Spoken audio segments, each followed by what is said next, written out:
है वो की जा रही है। अभिषेक सिंह हमारे सहयोगी अधिक अपडेट्स के साथ सीधा ग्राउंड जीरो प्रयागराज से इस वक्त मेरे साथ जुड़ रहे हैं। अभिषेक, ये चौथा दिन है प्रदर्शन का और हमने आपकी रिपोर्ट भी देखी। सुबह किस तरीके से अफरा तफरी वहां मचती हुई नजर आई। छात्रों की तरफ से आरोप लगाया गया कि पुलिसकर्मी जो है जबरन उन्हें उठाकर लेते हुए नजर आए और इसको लेकर गुस्सा भी नजर आया। अब बड़ा सवाल ये है कि ये गतिरोध समाप्त कैसे होगा। बिल्कुल, आप समझिए कि इसकी शुरुआत कल देर रात से हुई। हम यहीं मौजूद थे जहां हम अभी मौजूद हैं। ये आज चौथा दिन है प्रदर्शन का और इन छात्रों ने, देखिए, इसी तादाद में इससे कुछ 5-7 छात्र कम हुए और बाकी छात्र ऐसे ही यहीं पर डटे हुए हैं। वो यहाँ मौजूद थे। सुबह 7:30 बजे का वक्त था। 7-7:30 बजे पुलिस ने अचानक से यहाँ पे घेराबंदी शुरू की और वो मौका था जब पुलिस को लगा कि यहाँ छात्र कम हैं और उन्हें डिटेन किया जा सकता है, इस प्रदर्शन को इस तरह खत्म किया जा सकता है। कल देर रात यहाँ पर डीएम प्रयागराज पहुंचे थे। उन्होंने कहा, तकरीबन 2:30 बजे जब हम यहाँ मौजूद थे, उन्होंने कहा कि आप अपनी तरफ से एक डेलीगेशन दीजिए जो आयोग से जाकर बात करेगा। डीएम प्रयागराज की बात नहीं मानी गई और छात्रों की तरफ से ये कहा गया कि अभी फिलहाल हम अपनी तरफ से जो भी बात रख चुके हैं, अब जब तक आयोग नोटिस नहीं देता तब तक ये धरना प्रदर्शन जारी रहेगा। आज सुबह का मौका था। छात्रों को पुलिस ने चारों तरफ से घेरा। इनमें से कुछ छात्रों को आइडेंटिफाई करके पहले इशारा करके उन्हें बुलाया गया। जब छात्रों ने जाने से इनकार किया तो उन्हें बलपूर्वक यहाँ से उन्हें हटा दिया गया और अब चारों तरफ बैरिकेडिंग्स कर दी गई हैं। छात्रों को रोका जा रहा है। अब आएज हैं वो, हाँ, उनसे बात हुई है मेरी। बताइए, एक महिला गई वॉशरूम करने, उनसे मेरी बात हुई, अभी हम दिखा रहे थे। आप ये बताइए, यहाँ चारों तरफ बैरिकेड्स कर दिया गया है, रोक दिया गया है बच्चों को। सैलाब आया पड़ा है। उधर स्टूडेंट जो है, प्रतियोगी छात्र हैं, उनका पूरा जल सैलाब आया पड़ा है। उनको अंदर नहीं जाने दे रहे हैं। 4 लेयर में बैरिकेडिंग लगाए पड़े हैं। ठीक है, चारों तरफ से इन्होंने यहाँ पे बंद कर रखा है कि कोई भी एक प्रतियोगी छात्र हम लोग के बीच में ना आ पाए। कितने भी अवरोधक लगा तो रोक नहीं पाओगे सर। और सैलाब आ रहा है विद्यार्थियों का, हमें रोक पाओगे? हम लोगों को बात हुई, मैसेज पे कॉल किया। हाँ, मेरे कई स्टूडेंटों का फोन आ रहा है। मैंने उनसे पानी मांगा तो सीओ जो वहाँ पे है वो कह रहा है कि पानी पी के क्या करोगे। उनका ये वक्तव्य है। एक सीओ डिप्टी एसपी होके नॉर्मलाइजेशन होता तो शायद सीओ ना बन पाते, और तुम्हारे घर के लोग कैसे बनेंगे ये सोचो। और एक महिला चली गई। आप दैनिक नित्य क्रिया जिसका संविधान अनुच्छेद 21 में हमें अधिकार देता है, वो तुम बाधित कर रहे हो। पानी नहीं पीने दे रहे हो, वॉशरूम नहीं जाने दे रहे हो, तो ये तो बहुत गलत है। ये आप हमारे जो अधिकार है आप उसका उल्लंघन कर रहे हो। इसका खामियाजा योगी जी को भुगतना पड़ेगा। आप चुनाव आएगा ना 27 में, उसमें आपको भुगतना पड़ेगा महाराज, याद रख लीजिए। हम प्रबुद्ध वर्ग हैं, नॉट इलिटरेट पर्सन। हमारा यहाँ पे लोग इंटरव्यू दे करके बैठे हैं। समीक्षा अधिकारी हैं, वो बैठे हुए हैं, क्योंकि उनको भी डिप्टी एसपी और एसडीएम बनना है। लेकिन फिर भी आप हमारी नौकरी जी नहीं, मैं नौकरी में नहीं हूँ। मैंने इंटरव्यू दिया है, 3 बार मैंने मेंस दिया है। लेकिन अब अगर ऐसा होगा, नॉर्मलाइजेशन क्या है, जहाँ नॉर्मलाइजेशन आया है उसने उस विभाग को खराब किया है। अधीनस्थ सेवा चयन आयोग हो, यूपी ट्रिपल हो, चाहे यूपी दरोगा हो, यूपी सिपाही हो, जहाँ नॉर्मलाइजेशन गया है वहाँ उसने उस जो संस्था उसको ध्वस्त किया है। ये कहते हैं कि रात में यहाँ बहुत भीड़ हो जाती है, नाच गाना तक होता है। सुबह अचानक से इतने कम लोग कैसे? कारण बस उसका ये है कि हम लोग प्राणी हैं। हम लोग को दैनिक नित्य कोऑर्डिनेशन नहीं हो पाया आप लोगों? नहीं, कोऑर्डिनेशन सब सही था। हम लोग ये करते थे, 20 लोग जाइए, 20 लोग रहते हैं, फिर 20 लोग जाइए, फ्रेश होके आइए, चाय नाश्ता करके आइए। एक्चुअली क्या है, 3 बजे हम लोग गए हैं यहाँ से और 5:30 बजे आए हैं। हमारे कुछ दोस्त 6-7 बजे आने वाले थे। जो वो गए उनको इन्होंने बैरिकेडिंग लगा के रोक रखा है। इसीलिए यहाँ इतनी कम भीड़ है। यहाँ पे 5000 की भीड़ होती, और जाइए आप देख के आइए, बैरिकेडिंग के बाहर 10,000 की भीड़ है। आज बैरिकेडिंग टूटेगी। मैं ये प्रतियोगी छात्रों से आह्वान करता हूँ, पुलिस प्रशासन हमारी बैरिकेडिंग को रोक नहीं सकती। आज गुरूर भी टूटेगा, बैरिकेडिंग भी टूटेगी। के माध्यम से ये भी कहना चाहते हैं कि जो भाई हमारे उस तरफ है, इनका गुरूर तोड़ के अंदर आए, तब इनको पता चलेगा कि 2027 का परिणाम क्या दिखेगा आपको।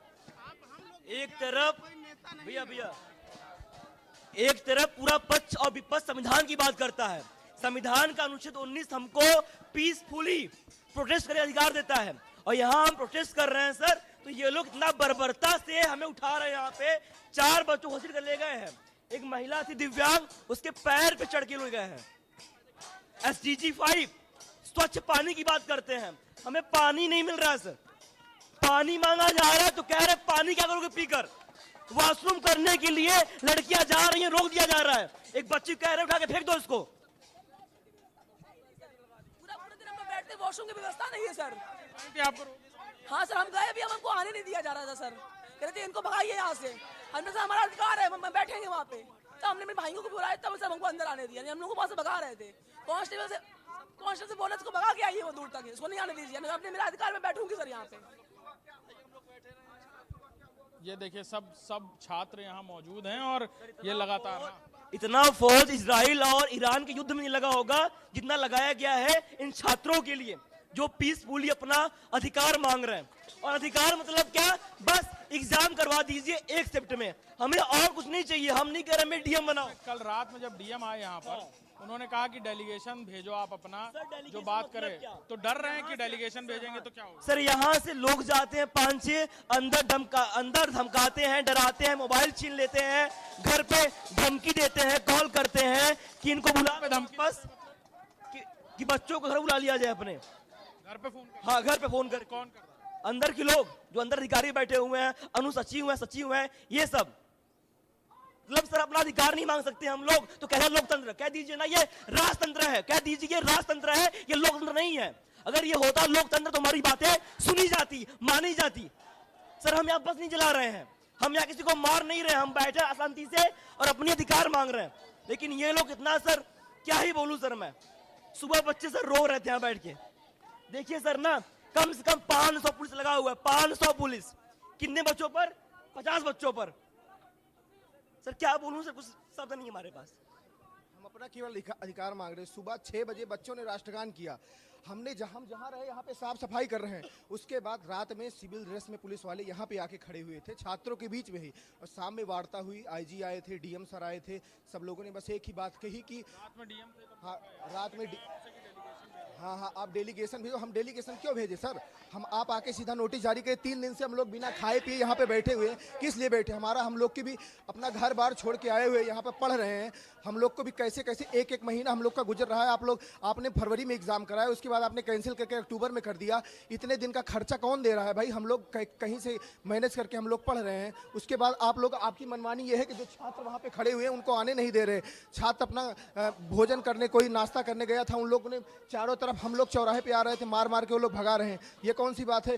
आप लोग को सपोर्ट करना चाहिए। आप लोग भी हमारे बीच में से गए हुए हैं। अगर आप सपोर्ट नहीं करते, दमन मत करिए कम से कम। सर आप लोग देखिए उधर में जाकर। देखिए ये जो बता रहे हैं वो तस्वीरें हम आपको दिखाते हैं।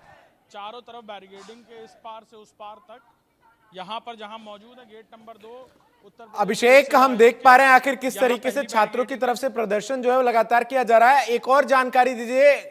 सूत्र जो है वो बता रहे कि आज अखिलेश यादव भी पहुंच सकते हैं प्रयागराज, इन छात्रों से मुलाकात कर सकते हैं। इसकी क्या संभावना है? बिल्कुल, प्रयागराज फूलपुर जो उपचुनाव की सीट है, विधानसभा सीट है, वहां पर आज प्रचार के लिए अखिलेश यादव पहुंच रहे हैं। और ये कहा जा रहा था कि तकरीबन यहां से 25 से 28 किलोमीटर का रास्ता है बाई रोड, और उस रास्ते को तय करके यहाँ आना बहुत बड़ी बात नहीं है। लेकिन प्रशासन इसकी अनुमति नहीं देगा, ये जानकारियां अंदरूनी तौर पर मिल रही हैं। और ये बिल्कुल छात्र भी कह रहे हैं कि हम इसे पॉलिटिसाइज नहीं करना चाहते इस मामले को। और जब हमने उनसे पूछा, अभी फिर उनसे हम बात करते हैं कि क्या वो उम्मीद कर रहे हैं कि कोई पॉलिटिकल पार्टी आए, उन्हें सपोर्ट करे यहाँ पर। क्यों आप लोग चाहते हैं कि जैसे अखिलेश यादव आज फूलपुर आ रहे हैं, आए यहाँ पर मिलने आपसे? सर अगर वो छात्र हित में आ रहे हैं तो उनका स्वागत है। बिल्कुल, छात्र हित में आएंगे सर तो उनका स्वागत है। नहीं लगता पॉलिटिकल हो जाएगा मामला? अच्छा सर ये बताइए, मैं कह रहा हूँ एक गरीब बंदा यहाँ पे पड़ा हुआ है आके, अच्छा ये बताइए, एक विधायक का, एक सांसद का क्या काम होता है? जनता के लिए, जनता के द्वारा जनता का शासन है ना। वो मुख्यमंत्री रह चुके हैं, वो एक आम आदमी होते, मैं नहीं कहता आने को, वो विपक्ष के एक ऐसे व्यक्ति होते जो कभी ना विधायक बने ना कभी सांसद बने, मैं नहीं कहता। आज हम लोग निरीह हैं और हम उनको आने का आह्वान इसलिए कह रहे हैं क्योंकि यहाँ पे जो यहाँ के एसपी हैं वो दुर्व्यवहार किए हैं लोगों के साथ, एक स्टूडेंट के साथ, और हमारी मांगे पूरी कर लें। हमारा जो है ये नॉर्मलाइजेशन खत्म कर दे। हम नहीं चाहते कि ना हम यहाँ रहें ना ही कोई चले जाएंगे भाई। सीधी बात है कि जब सरकार हमारी बात नहीं सुन रही है तो जो व्यक्ति भी बात सुनना चाहता है, जो बुलाएंगे। ये पॉलिटिसाइज हो जाएगा। अच्छा सर ये बताइए पॉलिटिसाइज क्या, वो भी जब ये मुख्यमंत्री नहीं रहेंगे कभी ना कभी तो वो भी आएंगे, वो नहीं आएंगे कोई और मुख्यमंत्री आएगा। अब उसके वजह से हम ये कहें कि नहीं अब हम किसी का वो न लें, किसी के का मदद न लें। कुछ लोग कह रहे हैं कि वो आएंगे तो बल मिलेगा। बिल्कुल, हम हर वो व्यक्ति जो हमारी मदद कर सकता है हमें उससे बल मिलेगा। हमारी बहुत विनती है हमारे आदरणीय मुख्यमंत्री जी से कि हमारी पीड़ा को समझें सर। हम बहुत स्टूडेंट हैं, बहुत पढ़ने लिखने वाले हैं, छात्र हैं। अभी कि वो जब कह रहे थे कि बुलाया जाए तो आप मना कर रहे थे कि नहीं, कोई आए ना आए, कोई हमसे हमारी सिर्फ जो मदद कर सकते हैं योगी आदित्यनाथ जी आप नहीं चाहते कि आए वो? वो सर आए, हम कोई राजनीतिक मंच इसको नहीं बना देना चाहते हैं सर। अभी आपके वो साथी थे वो कह रहे थे कि आए बुलाते हैं। सहयोग हमारा, मैं भी सहमत हूँ उनकी बातों से। हाँ हमारा यहाँ के अध्यक्ष से झगड़ा है और झगड़ा भी नहीं है, वो हमारी बातों को मान ले। हम अपनी जेन्युइन बात रख रहे हैं, नॉर्मलाइजेशन खत्म करें। नॉर्मलाइजेशन को ये लाएंगे, यूपी ट्रिपल एस अधीनस्थ सेवा चयन आयोग की तरह हाल होगा। कहाँ से हम ये डिफाइन कर पाएंगे, वो कहाँ से हमें बता पाएंगे कि किसका नंबर कितना ज़्यादा था, किसका कितना कम है, आप किस हिसाब से उसको अंदर। नॉर्मलाइजेशन का आज तक कोई पैरामीटर बना ही नहीं है। आप नहीं, हर व्यक्ति से पूछिए जो एसएससी का दे रहा है, यूपी दे रहा है, वनडे एग्जाम दे रहा है, चाहे लोअर दे रहा है, कोई भी दे रहा है, नॉर्मलाइजेशन का कोई क्राइटेरिया ही नहीं बना है, कोई सुचारू ढंग से नहीं। वो अंदर से जिसको मन चाहे भर्ती कर लेंगे, जिसका मन चाहे उसको बाहर कर देंगे। सर लास्ट बात ये, मेंस में कैसे नॉर्मलाइजेशन करेंगे? मेंस में ये नहीं करवा पाएंगे। इनको 41 जिले में, 75 जिले हैं यूपी में, 41 जिले में आप एग्जाम करा रहे हो, 75 जिले में एग्जाम कराते, आपको स्कूल मिल जाते, आप एक अपना दे रहे हो कि यहाँ पे सेंटर कम है। जी मैं आ रहा हूँ। जी हम पिछले 4 दिनों से शांतिपूर्ण तरीके से यहाँ धरना दे रहे हैं आयोग के गेट के सामने। मैं यही सवाल पूछ रहा हूँ आपसे कि आपको लगता है कि पॉलिटिकल पार्टी के लोग आएंगे तो क्या मदद हो जाएगी आपकी कि ये कुछ और बन जाएगा? फिर हमें ये जरूरी भी नहीं पॉलिटिकल पार्टियां, हम लोग कौन सी गलत किए यार, हम लोग न्याय मांग रहे हैं क्या? हम लोग इतने गिर चुके, हम लोग अपराधी आपको लग रहे हैं? बताइए, हम लोग अपनी मांग 4 दिन से लगी आप चोट हमें लगी थी उस दिन धरने में, हमें उसका दिक्कत नहीं। अगर हमारा खून भी गिरता है अपने साथियों के लिए, 220 सीट है उत्तर प्रदेश पीसीएस में 2024 में, हो सकता है किसी का ना हो, लेकिन आपको सीट बढ़वाने नहीं आए हैं। हमें न्याय दे दीजिए, वही लड़का पढ़े जिसको जो ईमानदार उसका हो ना। हमें रही बात नॉर्मलाइजेशन का, हम आपको उदाहरण दे रहे हैं। मैं एनटीए नेट दे रहा हूँ आज 4 से 5 साल से लगातार। एनटीए नेट विषय हिस्ट्री 2 शिफ्ट में एग्जाम होता है, मैं 80 क्वेश्चन करके आता हूँ, मेरा 60 हो जाता है, अगले शिफ्ट वाला 40 करके तो उसका 80 हो जाता है। आज तक नेट ना हो पाया मैं, तो अब इससे ज़्यादा नहीं करेंगे। हम सबसे निवेदन, खासकर माननीय मुख्यमंत्री से निवेदन करते हैं कि हमारा बात सुने, हम लोग को न्याय दें, और उन्हीं से उम्मीद भी है वही न्याय करेंगे भी। हमारी आयोग के अध्यक्ष से बस गुजारिश है, हमें किसी से कुछ लेना देना नहीं। हमारी आयोग के अध्यक्ष से बस एक गुजारिश है, हाथ जोड़ के विनम्र निवेदन है कि आप नॉर्मलाइजेशन को खत्म कर दिए सर, हम लोग अपने घर वापस चले जाएं, जाके तैयारी करें, पढ़े लिखें। हम लोग सर गुंडे नहीं है कि आप बिल्कुल। तो अभिषेक, हम लगातार सुन पा रहे हैं कि आखिर किस तरीके से छात्रों की तरफ से बार बार ये कहा जा रहा है कि हम तो स्टूडेंट्स हैं, तैयारी कर रहे हैं और हमारी मांग जो है वो वाजिब है। 2 दिनों की जगह 1 दिन में परीक्षा कराई जाए और शिफ्ट्स में परीक्षा ना हो, एक ही शिफ्ट में जो परीक्षा हो वो आयोजित की जाए, जिससे नॉर्मलाइजेशन जो है वो ना हो। लगातार छात्र प्रदर्शन करते हुए नजर आ रहे हैं। बहुत बहुत शुक्रिया अभिषेक आपका हमारे साथ जुड़कर ग्राउंड जीरो से तमाम तस्वीरें और छात्रों की तमाम मांगों को हम तक पहुंचाने के लिए। एक छोटे से ब्रेक ले, रुक रहे हैं, खबरों का सिलसिला जारी है।